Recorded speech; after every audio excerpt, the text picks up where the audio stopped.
Hey there, it's your boy Rich Quick, your host of Two Things Can Be True, and this episode is about Morbius. Two Things Can Be True. This is the best Morbius movie ever made. It is also the worst Morbius movie ever made.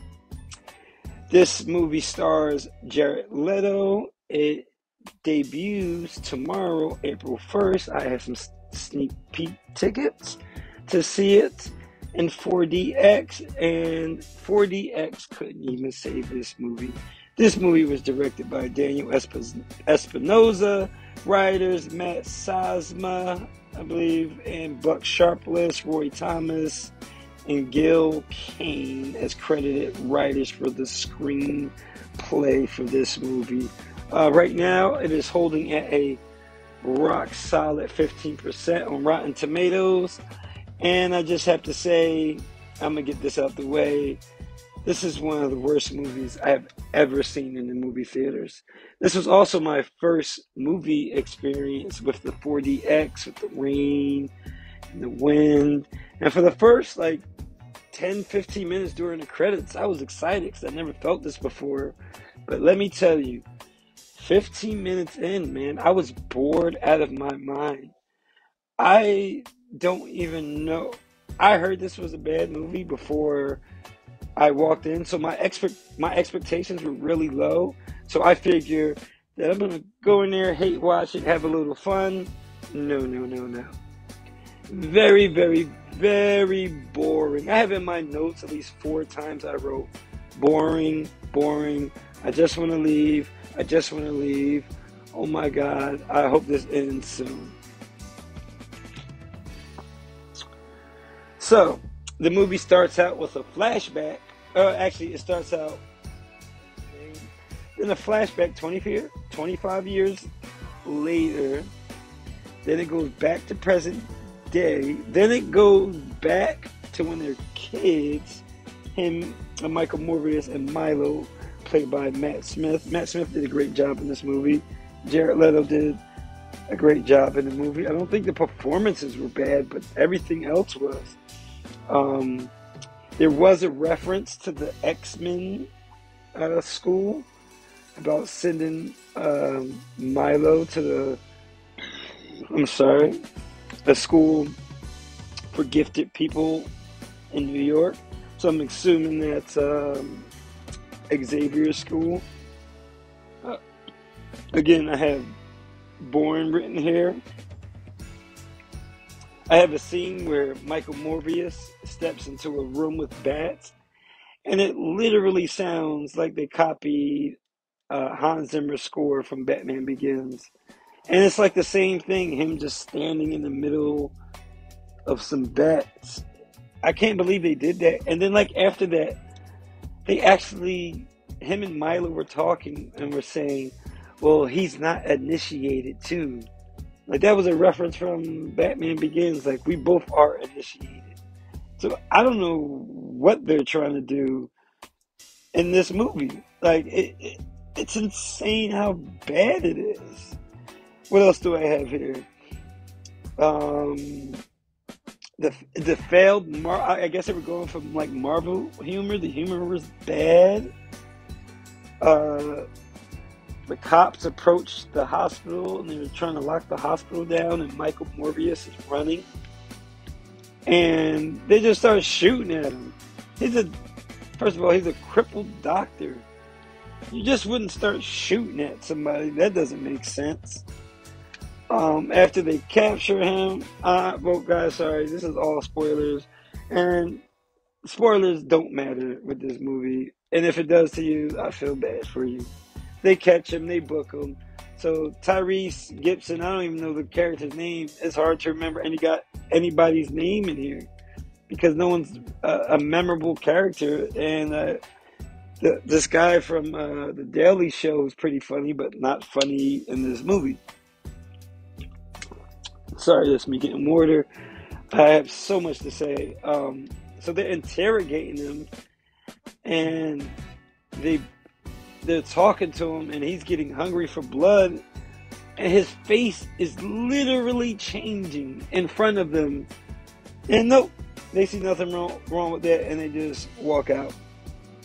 And then there's a scene with Michael Morbius and Mayo played by Matt Smith, and for some reason there's a unusual suspects reference in there where he's a disabled man, and as he walks out, he leaves his cane and he starts walking normal. I don't know if anyone noticed that, but that was also a weird thing. He found some random blood, Michael Moore, just in the alleyway from these paramedics. The coincidences in this movie is crazy. And I don't know what's going on with his wind powers. All you see is these lines behind him, and he putting his hand through it, and it's just wind, and he just takes off. I don't get the physics or why that's happening. And then one of the other main characters, Martina, is she's escaped from the hospital, and she gets on a bus.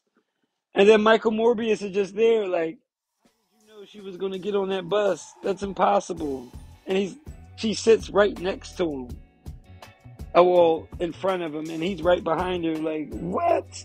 She didn't notice Michael Morbius? She didn't notice him? Oh, my, come on. Then you got Matt Smith. He goes to a bar. And, of course, the 90s trope or early 2000s trope with... It's just one asshole in the bar that... I've been to bars in my 20s, every day of my life, and no one has ever just picked a fight with me. And it just made no sense. They just pick a fight with Matt Smith, and of course, he kills these guys. Boring, I have again. I just want to walk out. Third act, I dozed off a couple times. Throughout the 4DX, which is like a roller coaster, so that's pretty hard. Another CG fight, another big CG fight like Venom between two guys with the same powers, and I have no idea who's stronger or what is going on. There's just a lot of noise, and with the 4DX, you're bouncing around, you have wind, and I just didn't know what was going on. And I just want to get through this as fast as possible. I can't remember a movie that was this bad where I just wanted to walk out. I really have to think back. And then it's a fight scene between him and Milo at the end. He's about to die. He puts his hand in this water.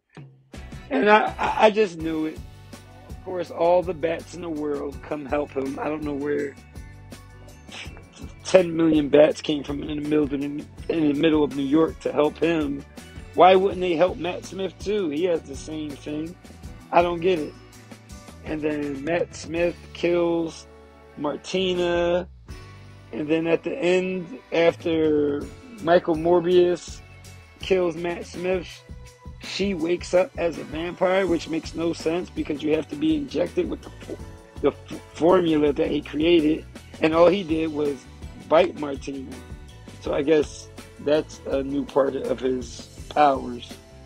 A real big thing was there was literally almost no blood in any fight scene in a movie about a vampire. How does that make any sense? Please help me. Please, please, please help me. What else? The post-credit scenes, I'm sure everyone heard, makes no sense. Adrian Toomes appears in the jail. Out of the sky, from Spider-Man No Way Home, where Doctor Strange opened up the sky. I don't know why he appeared in there. And then the second post-screen, and this is major, folks. I have never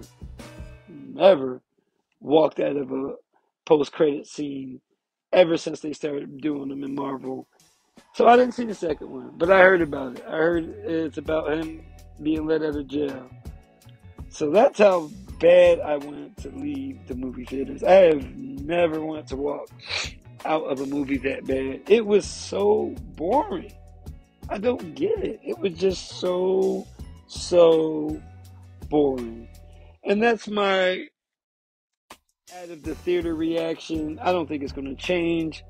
I wanted to give it 2 out of 10, but I'm more thinking 1 out of 10, folks. I mean, man, this, and the reason why the title is this is the best Morbius movie made, because it's the only Morbius movie ever made. And that's why it's the worst Morbius movie ever made. Man, I don't know where to. I could go on for hours about how bad this movie is, but I'll save you the time. I'll save you from buying a ticket. I did have a great experience with the 4DX. I want to see Top Gun through that, maybe Sonic. That was awesome.